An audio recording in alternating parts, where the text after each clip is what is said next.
A história da humanidade é, em sua essência, a história de uma busca incessante por algo que preencha o vazio. Muitas vezes, olhamos para as nossas mãos cheias e, ainda assim, sentimos o peso de uma alma faminta. No capítulo 6 do Evangelho de João, vemos o ápice dessa contradição humana. Jesus realiza um de seus milagres mais emblemáticos. Com apenas 5 pães e 2 peixes, ele alimenta uma multidão de milhares. O milagre foi físico, tangível e farto. Todos comeram até se fartar. Mas o coração humano é um abismo que o pão perecível não pode preencher. No dia seguinte, a mesma multidão cruzava o mar à procura dele. À primeira vista, parecia sede espiritual, uma busca por Deus. Mas Jesus, que não se deixa enganar por aparências religiosas, expõe a verdade crua. Vocês me procuram não porque entenderam o sinal, mas porque comeram e ficaram satisfeitos. Eles não queriam o Messias. Eles queriam um fornecedor. É nesse cenário de tensão que ele profere a frase que mudaria a compreensão sobre a provisão divina. Eu sou o pão da vida. Aquele que vem a mim nunca terá fome. João 6,35. Para nós, isso soa como uma promessa de conforto. Para os ouvintes daquela época, soou como um confronto direto. Eles logo evocaram o passado, lembrando que Moisés deu o maná no deserto. Eles queriam provas, queriam que o espetáculo se repetisse. Mas Jesus redireciona o olhar deles da história para a eternidade. Jesus não estava apenas oferecendo uma alternativa ao pão comum. Ele estava redefinindo a própria história da salvação. Quando a multidão mencionou o maná, eles viam o deserto como o padrão de sucesso. Deus nos deu comida ontem, faça o mesmo hoje. Mas Jesus rebate essa lógica dizendo: não foi Moisés quem deu o pão do céu a vocês. É meu Pai quem dá o verdadeiro pão do céu. João 6,32. Ele estabelece uma distinção vital entre o milagre da provisão e a fonte da vida. O pão, no mundo antigo, não era um acompanhamento. Era a base da sobrevivência. Sem pão, havia a morte. Ao declarar-se como o pão da vida, Jesus afirma que, assim como o corpo definha sem calorias, a alma entra em inanição, sem a sua presença. Ele vai ainda mais fundo com uma afirmação que deveria nos inquietar. Seus antepassados comeram o maná no deserto e morreram. João 6,49. Isso revela uma verdade dura. Você pode experimentar milagres, pode ter suas orações de provisão atendidas, pode ver o mar se abrir e, ainda assim, morrer espiritualmente vazio. O maná sustentava o corpo por 24 horas, mas não transformava a natureza humana. Jesus não veio para ser um item que você adiciona à sua vida para torná-la mais confortável. Ele veio para ser o recurso do qual você depende diariamente para não perecer. Se você acredita que conhecer a verdade sobre a Bíblia Sagrada tem diferença em sua vida, não deixe esse aprendizado passar em branco. Deixe o seu like aqui, se inscreva no canal e ative o sininho para o YouTube continuar te entregando aprendizados como esse e alcançar mais pessoas também. Muitos de nós somos especialistas em petiscos espirituais, orações rápidas e idas casuais à igreja, mas snacks não salvam ninguém. Precisamos do banquete que é o próprio Cristo. A maioria de nós prefere viver em uma penumbra confortável, onde nossos erros parecem apenas sombras irrelevantes. Mas Jesus rompe essa ilusão com uma declaração de soberania sobre a realidade. Eu sou a luz do mundo. João 8,12. Esta frase não surge no vácuo de um sermão poético. Ela ecoa logo após um dos momentos mais tensos e desconfortáveis do Evangelho. Imagine a cena. Uma mulher é arrastada para o centro de um julgamento público, apanhada em adultério. Os líderes religiosos não buscavam justiça ou pureza. Eles usavam a vergonha daquela mulher como isca para encurralar Jesus. Diante da escuridão do julgamento alheio e do pecado exposto, Jesus não discute teologia abstrata. Ele simplesmente acende a luz. Ao dizer, aquele que estiver sem pecado, seja o primeiro a atirar a pedra, Ele vira o holofote para dentro do coração de cada acusador. Um a um, eles se retiram. Não por compaixão, mas porque a luz de Cristo revelou que o pecado deles, embora oculto, era tão real quanto o daquela mulher. É nesse contexto de exposição e verdade que ele declara que quem o segue jamais andará em trevas. Na Bíblia, as trevas não representam apenas falta de informação, mas confusão moral e separação de Deus. Jesus não diz, eu trago a luz, mas eu sou a luz. A verdade não é um conceito que você estuda, é uma pessoa que você segue. A luz não negocia com as sombras, ela as dissipa.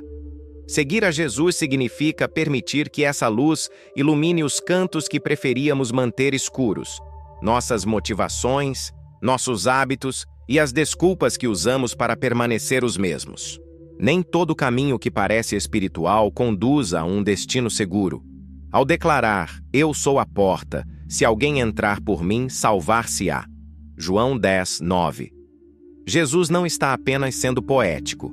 Ele está traçando uma linha divisória. Ele é específico e exclusivo.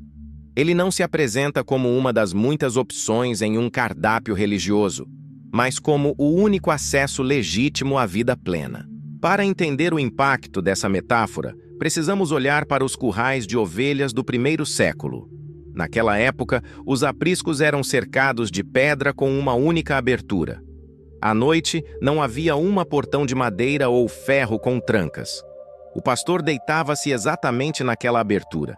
Ele se tornava, literalmente, a porta. Nada entrava e nada saía sem passar por ele. Para um lobo atacar as ovelhas, teria que passar por cima do pastor. Para uma ovelha se perder, teria que atravessar o corpo do seu guia. Jesus afirma que quem tenta entrar por qualquer outro caminho, seja pelo esforço próprio, pelo moralismo ou por tradições vazias, é como um ladrão que tenta pular o muro. A porta não é restrita porque Deus deseja excluir pessoas, mas porque só existe um lugar onde a segurança é real e o pasto é verdadeiro. Entrar por essa porta não significa confinamento, mas sim a verdadeira liberdade, a liberdade de saber onde é o seu lar e sob os cuidados de quem você repousa. Após se apresentar como a porta, Jesus revela quem é aquele que guarda a entrada. Eu sou o bom pastor. O bom pastor dá a sua vida pelas ovelhas. João 10, 11. A palavra bom aqui carrega um peso de excelência e beleza que contrasta fortemente com os mercenários, líderes que estão ali apenas pelo salário ou pelo status, mas que fogem ao primeiro sinal de perigo.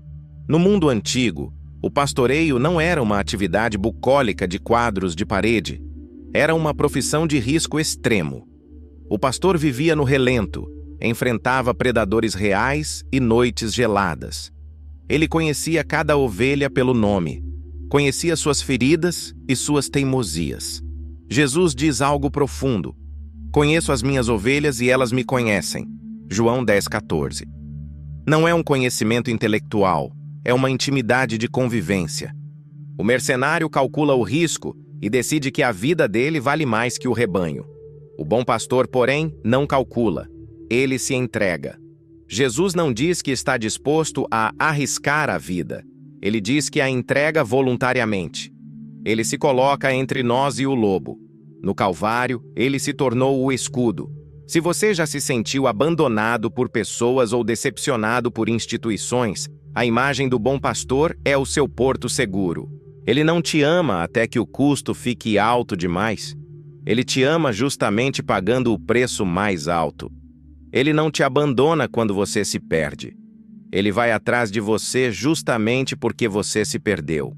Quando Jesus profere estas palavras, o cenário não é um templo ou um monte ensolarado, mas um cemitério.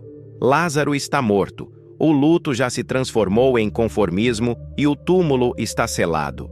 É no centro desse desespero que Jesus faz uma afirmação que nenhum ser humano teria o direito de fazer. Eu sou a ressurreição e a vida. Quem crê em mim, ainda que esteja morto, viverá. João 11, 25. Observe a precisão de suas palavras. Ele não diz que trará a ressurreição em um futuro distante ou que Deus fará um milagre no fim dos tempos. Ele diz: Eu sou. A ressurreição não é um evento no calendário de Deus. É uma pessoa presente ali, diante de olhos marejados. Jesus corrige o cronograma de Marta, que esperava um alento apenas para o último dia. Ele traz o futuro para o agora. Antes de chamar Lázaro para fora, a Bíblia diz que Jesus chorou. Ele não ignora a dor da perda, ele mergulha nela. Mas ele se recusa a deixar que a morte tenha a última palavra. Quando ele ordena, Lázaro, vem para fora, a morte é forçada a obedecer. Para o cristão, a esperança não é apenas uma vida após a morte, mas uma vida que é mais forte que a própria morte. A ressurreição de Lázaro foi o ensaio. A de Jesus foi a vitória definitiva. A morte pode falar alto, mas ela não fala por último. A palavra final pertence àquele que está fora do túmulo, segurando as chaves da eternidade. Este é o momento em que Jesus remove qualquer atalho que a humanidade tente criar. Ele está a poucas horas de sua prisão. Os discípulos estão confusos, ansiosos e tentando se agarrar a algo sólido, enquanto o mundo deles parece desmoronar. Tomé, dando voz à dúvida de todos, pergunta: Senhor, não sabemos para onde vais. Como podemos saber o caminho? A resposta de Jesus ecoa através dos séculos, dividindo a história. Eu sou o caminho, e a verdade e a vida. Ninguém vem ao Pai senão por mim. João 14:6. Esta declaração não é controversa por ser vaga, mas por ser exata. Jesus não diz que ensina um caminho, que aponta uma verdade ou que oferece um estilo de vida.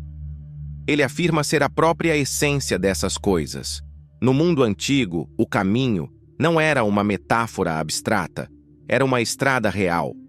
Se você errasse a estrada, você não chegava apenas atrasado, você simplesmente não chegava ao destino. Jesus está dizendo que não existem desvios para Deus. A verdade aqui não é uma ideia para ser debatida em salas de aula, mas uma pessoa com quem nos relacionamos. A vida real não é apenas o fôlego em nossos pulmões, mas como Jesus definiria mais tarde, é conhecer o único Deus verdadeiro. Muitos se sentem desconfortáveis com isso porque sistemas religiosos parecem mais fáceis de controlar do que uma rendição total a uma pessoa. Você não segue o cristianismo como um mapa. Você segue a Cristo como um guia que já percorreu a estrada da morte e saiu do outro lado. Ele não está fechando portas. Ele está parado diante da única que está aberta. Jesus explica por que tantos crentes sinceros, com o passar do tempo, acabam se sentindo exaustos e secos. Ele usa uma metáfora orgânica e vital. Eu sou a videira, vós as varas. Quem está em mim e eu nele, esse dá muito fruto, porque sem mim nada podeis fazer. João 15:5. É uma afirmação sem concessões. Um ramo não negocia sua função, não tenta se reinventar e, acima de tudo, não sobrevive de forma independente. O único trabalho do ramo é permanecer conectado à fonte. Jesus revela um segredo que muitos ignoram. O fruto é o resultado natural da conexão, e não do esforço humano. Muitas vezes transformamos nossa fé em uma gestão de aparências, disciplinas e responsabilidades. Corremos de um lado para o outro tentando produzir algo para Deus, até que algo dentro de nós seca. Jesus aponta a causa. Tentamos fazer algo longe dele. Sem a seiva que flui da videira, qualquer obra é apenas madeira seca destinada ao fogo. Permanecer não é uma atitude passiva. É um relacionamento de morada. É o mesmo sentido de quando ele diz: Como o Pai me amou, também eu vos amei a vós. Permanecei no meu amor. João 15:9. Quando essa conexão enfraquece, os sintomas são claros. A obediência se torna pesada, a oração fica mecânica e a alegria parece distante. A solução nunca é esforçar-se mais, mas sim reconectar-se. Às vezes, a exaustão que você sente é um convite do jardineiro para podar o que está drenando sua vida, para que você possa finalmente florescer onde realmente importa. No auge de um debate acalorado com os líderes religiosos, Jesus profere uma frase que não apenas encerra a discussão, mas detona as estruturas do pensamento humano. Em verdade vos digo que antes que Abraão existisse, eu sou. João 8:58. Jesus não estava apenas dizendo que era mais velho que o patriarca ou que existia em algum sentido simbólico antes dele. Ele usou o tempo eterno. Ele usou o nome. Para qualquer judeu ali presente, aquela expressão foi um choque sísmico. Eles conheciam esse nome. Era o nome que Deus revelou a Moisés na sarça ardente. Eu sou o que sou. Ao reivindicar esse título, Jesus estava afirmando que ele não depende de nada para existir. Ele é a realidade pura, o Deus que sustenta o universo pelo poder de sua palavra. Ele não estava apenas citando as Escrituras, ele estava se identificando como o próprio autor delas. A reação foi imediata. Pegaram em pedras para apedrejá-lo. Eles entenderam perfeitamente que Jesus não estava sendo poético. Ele estava afirmando sua divindade. A partir desse momento, todas as outras declarações, o pão, a luz, a porta, ganham uma nova dimensão. Ele não funciona como essas coisas. Ele é o Deus eterno que se tornou tangível. Se Jesus é o Eu Sou, ele não é apenas um acréscimo à sua vida ou um mestre a ser admirado. Ele é o ponto de referência de toda a existência. Ou ele é quem diz ser, ou suas palavras não têm valor algum.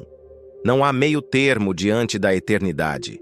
Ao unirmos todos os Eu Sou de Jesus, percebemos que ele não estava apenas respondendo a questões teológicas abstratas, mas sim às angústias mais profundas do ser humano. Para quem tem fome, ele é o pão. Para quem está perdido, ele é a luz.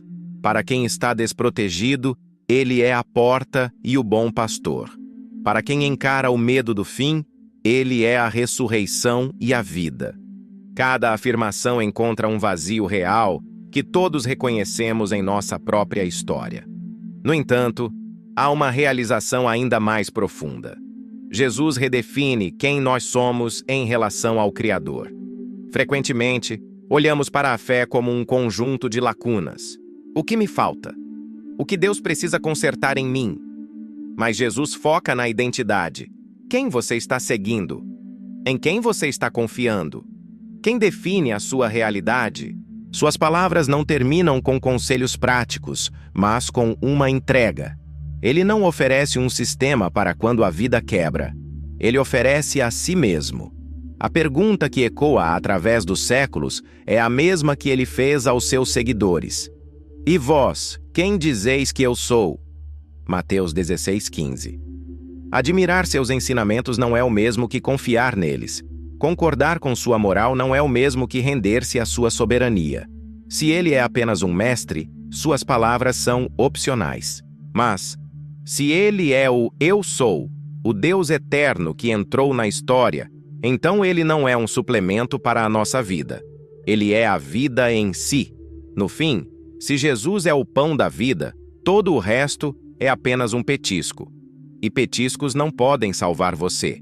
A decisão de dar o próximo passo e caminhar sob sua luz agora é sua. Se esse conteúdo te trouxe aprendizado de algo que você não sabia sobre a Bíblia, compartilhe com mais pessoas que gostariam de aprender também. Deixe o like se ainda não deixou e aperte o sininho para não perder nenhum vídeo.